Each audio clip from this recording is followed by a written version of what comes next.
Aujourd'hui, nous allons voir les Graphic User Interface. Il s'agit des interfaces utilisateurs qui sont très pratiques lorsqu'on programme en VBA. Ils nous permettent d'avoir des rendus visuels qui sont des déclencheurs sur des actions que nous pouvons avoir.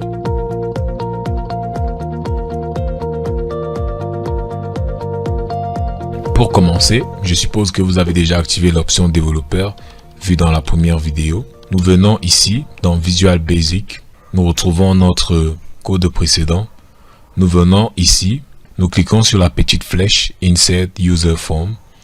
Nous venons ici à User Form. Lorsque nous cliquons, nous avons cette petite interface qui s'affiche. Il s'agit là de notre User Form. C'est ce que nous allons utiliser pour pouvoir travailler tout au long de ce tutoriel. Pour exécuter notre graphisme, il nous suffit de cliquer ici. Lorsque nous cliquons, nous avons là ce petit user form innocent. Il n'y a rien à l'intérieur. Nous ne pouvons rien faire dessus. Bref, il ne sert encore à rien. Donc, nous allons voir un ensemble de fonctions qui nous permettront d'utiliser ce user form avec le temps. Une petite présentation. Nous sortons ici. Donc, pour pouvoir designer notre formulaire, notre graphisme, nous avons ici un ensemble de tâches. Nous avons ici un ensemble de visuels. Donc ici, nous avons un label. C'est ce qui nous permet d'écrire sur notre graphisme. Par exemple, pour changer le nom, ici nous avons label 1. Lorsque nous exécutons, nous voyons qu'il s'affiche avec label 1. Pour pouvoir changer ce label 1, il suffit de venir ici. Nous cherchons l'attribut caption. Nous cliquons d'abord dessus. Donc, nous sortons là. Nous cliquons dessus. Nous cherchons l'attribut caption et nous changeons tout simplement le nom.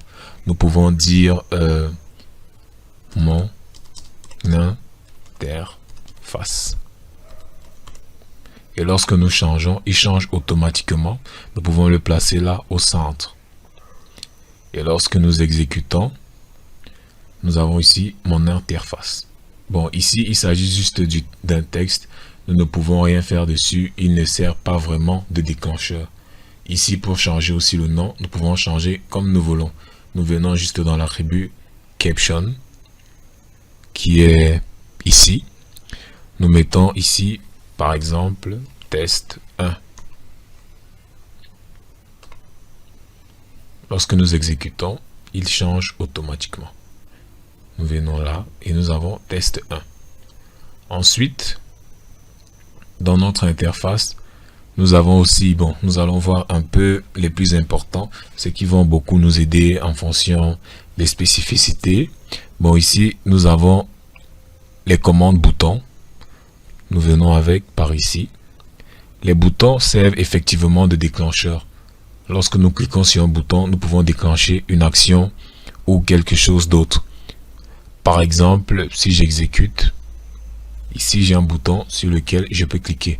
Mais le bouton n'a pratiquement aucune réaction vu que nous n'avons pas mis du code derrière. Ce que nous faisons en fait, c'est juste designer notre interface. Donc, nous designons l'interface comme ceci. Nous pouvons déplacer le bouton ici. On met un autre bouton, par exemple, là. Ça dépend effectivement de ce que nous souhaitons faire. Ici, nous pouvons changer le nom de ce bouton. Nous allons l'appeler. Nous cherchons l'attribut caption. Nous mettons peut-être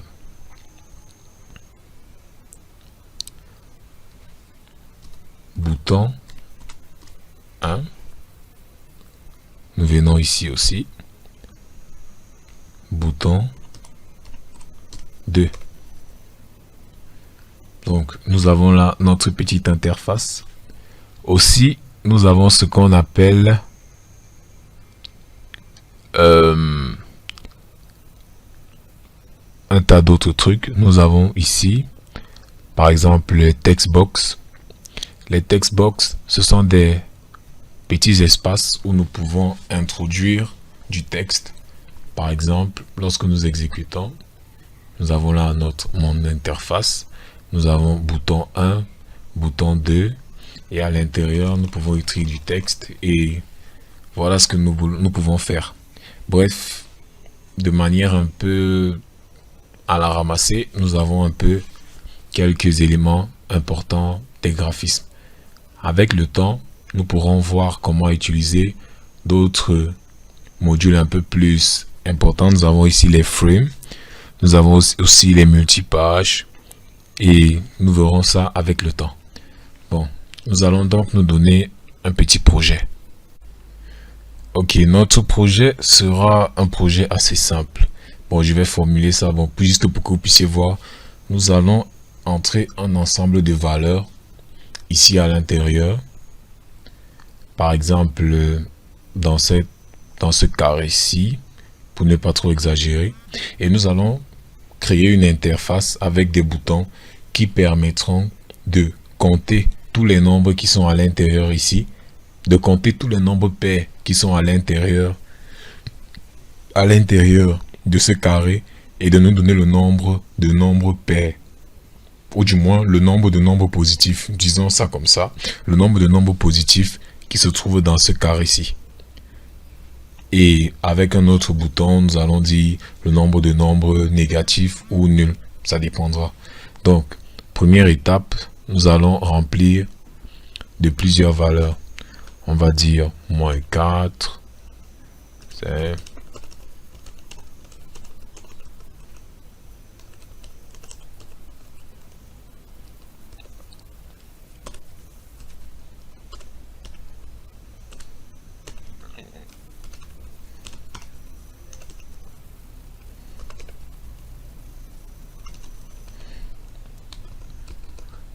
Donc, nous avons quelque chose comme ça.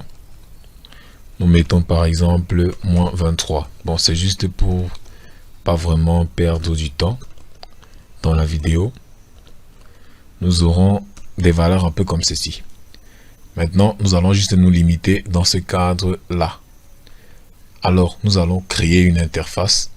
Comme nous l'avons dit, pour créer l'interface, nous venons simplement ici. Nous ajoutons user form. Nous avons notre user form. Alors, nous voulons une interface qui aura deux boutons. Donc, nous allons juste le designer. Nous venons ici. Nous changeons d'abord le nom. On va l'appeler devoir 1. Ou bien exercice, ou bien exo. Ça dépend de vous. Exo. Exo. Maintenant, nous donnons le titre à notre interface. Nous allons dire, par exemple, nous changeons le nom ici, compteur. Une fois le nom est changé, nous centrons très bien. Ensuite, nous définissons nos deux boutons. Nous venons là. Nous pouvons l'appeler test positif.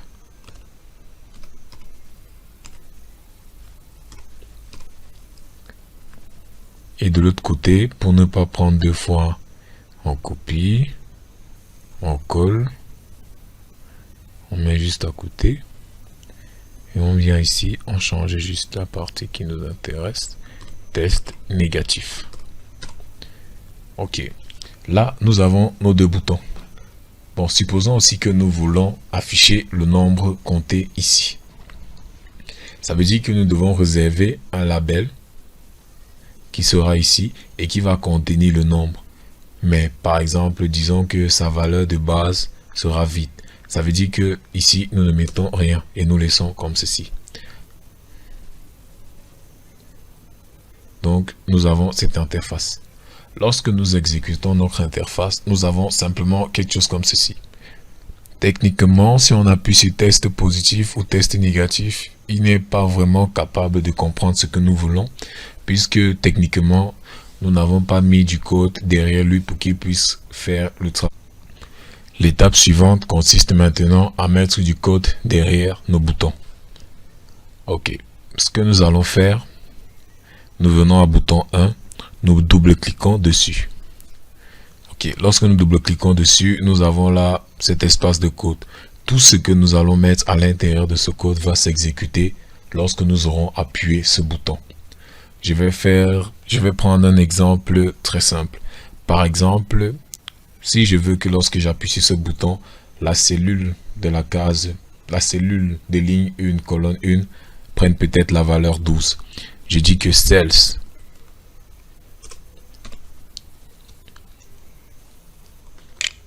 des lignes 1, colonne 1, va prendre la valeur, disons, moins 24, par exemple.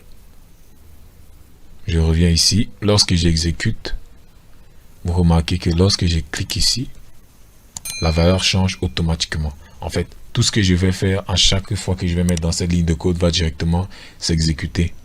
Donc, je sors ici. C'est pas ça qui nous intéresse. Ce que nous voulons, c'est qu'à chaque fois, il compte le nombre de nombres qui sont positifs dans le test positif. Alors, ce qu'on va faire, c'est quoi? Nous allons définir une variable qui va contenir le nombre final. Nous disons la variable somme as integer.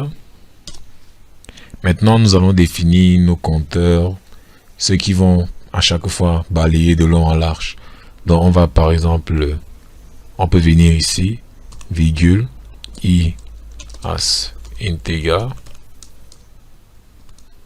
j as integer, vu qu'en fait, nous allons balayer une matrice. Maintenant, nous commençons. Ce que nous voulons, c'est qu'il parcourt. Il va parcourir combien de lignes? Il va parcourir 10 lignes et 4 colonnes. Et c'est ce que nous devons renseigner dans notre code. Donc nous venons ici. Nous allons dire, nous venons là, for i égale 0, i non, for i égale à 1, to 10, ça c'est pour les lignes, next i, for j égale à 1 to 4, parce que il va parcourir 4 colonnes, next j. Ce que nous faisons, si la cellule que nous croisons, cellule de ligne i, colonne j, point value, prend la valeur, si la cellule qui est contenue à l'intérieur est positive, then and if, donc nous disons que si la cellule qui est à l'intérieur, si la valeur de la cellule qui est à l'intérieur est positive, alors on incrémente la valeur de somme. Donc la valeur de somme va augmenter. Somme égale somme plus 1. Donc nous devons initialiser la valeur de somme à 0. Ce qui veut dire qu'il va compter tout seul. À l'intérieur, si la valeur est positive, il va compter. Si la valeur est négative, il va compter. Donc c'est ce qui sera là. Maintenant, on va faire pareil pour l'autre bouton. On copie tout le code.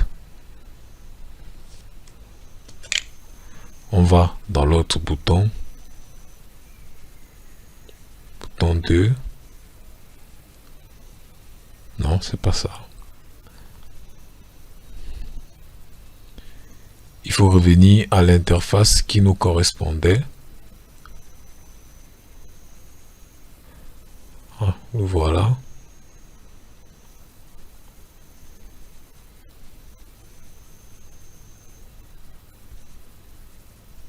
Nous sommes ici. Nous venons maintenant à test négatif. Nous collons le code et nous changeons juste la condition négatif. Et la somme va toujours s'incrémenter. Maintenant, une fois que nous sommes persuadés qu'il a calculé la somme, nous voulons maintenant qu'il l'affiche. Alors, ce que vous devez aussi savoir sur les déclencheurs, c'est qu'ils peuvent agir sur les autres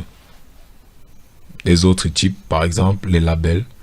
Par exemple, nous pouvons décider en appuyant ici que la valeur qui s'affiche change.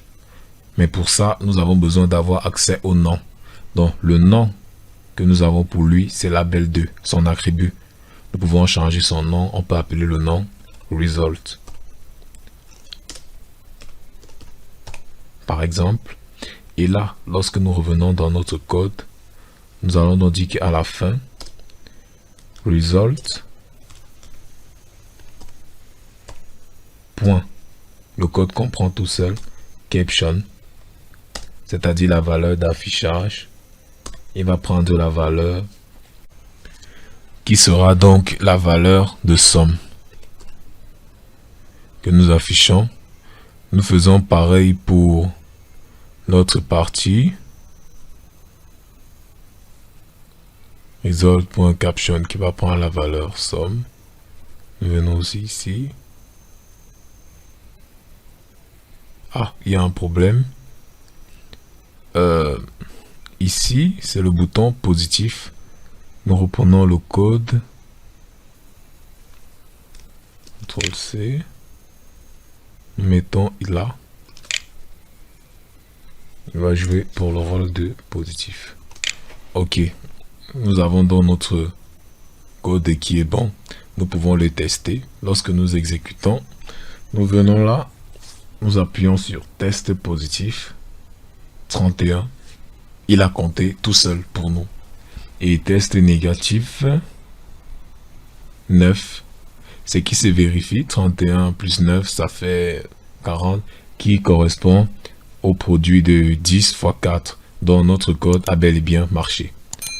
J'espère que cette petite vidéo sur les interfaces graphiques vous aura plu. N'oubliez pas de liker et de vous abonner sur la page YouTube de Homemade School.